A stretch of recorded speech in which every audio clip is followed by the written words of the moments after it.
to all. How we are expressing our feelings when we are sad or when we are in a very bad mood or when we are happy. நம்ம சந்தோஷமாக இருக்கும்போது நம்மளோட சந்தோஷத்தை நம்ம முறையாக வெளிப்படுத்துகிறோம். ஹாப்பியாக நம்ம வந்து என்ன பண்ணுறோம், சந்தோஷமாக இருக்கும்போது நல்லா சிரிக்கிறோம், கூட இருக்கவங்களோட நல்லா பேசுகிறோம், நல்லா ஸ்மைல் பண்ணுறோம். இப்போ நமக்கு எதாவது கிஃப்ட் கொடுக்கணுன்னா யாருக்காவது கிஃப்ட் கொடுக்கணும்னு நினைக்கிறோம். சந்தோஷத்தை சரியாக தான் நம்ம வெளிப்படுத்துகிறோம். அதுவும் ஒரு ஃபீலிங் தான்.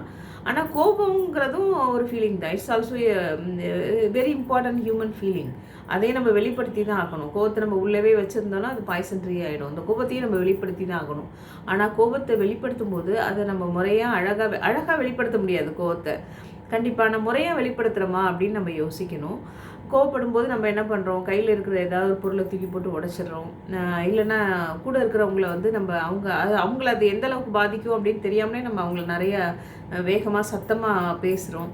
இல்லைன்னா எங்கேயாவது குழந்தை கையில் கிடச்சிது அப்படின்னா குழந்தையா இருந்தால் தூக்கி அடிச்சிடுறோம். குழந்தையா இருந்ததுன்னா அது நம்மளை விட சின்ன பிள்ளையாக இருந்தால் நம்ம அடிச்சிடும். அது கூட ஒரு வயலேஷன் தான். இப்படி தான் நம்ம வெளிப்படுத்துகிறோமே ஒழிய அந்த கோபத்தை கூட ரொம்ப நிதானமாக முறையாக வெளிப்படுத்தணும் அப்படின்னா அதோட கான்சிக்வன்ஸ் வந்து நமக்கு ரொம்ப நல்லாவே இருக்கும்.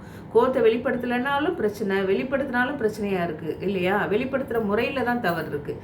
கோபத்தை வெளிப்படுத்திட்டு சரி ஓகே, உங்களால் அன்றைக்கி அன்கண்ட்ரோலபிள் சுச்சுவேஷன், நீங்கள் கோபத்தை வந்து கொஞ்சம் ரொம்ப கத்திட்டீங்க, இல்லை ஏதோ தூக்கி போட்டு உடச்சிட்டிங்க, ரொம்ப கோபமாகவே பேசிட்டீங்க, இட்ஸ் ஓகே.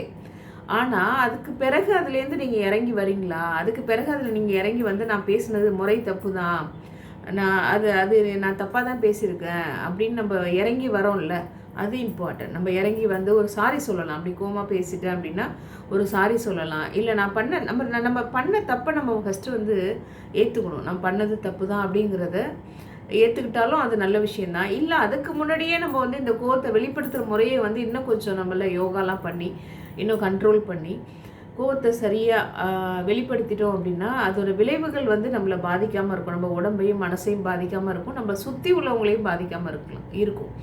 ஸோ சிந்தித்து செயலாற்றும். தேங்க்யூ.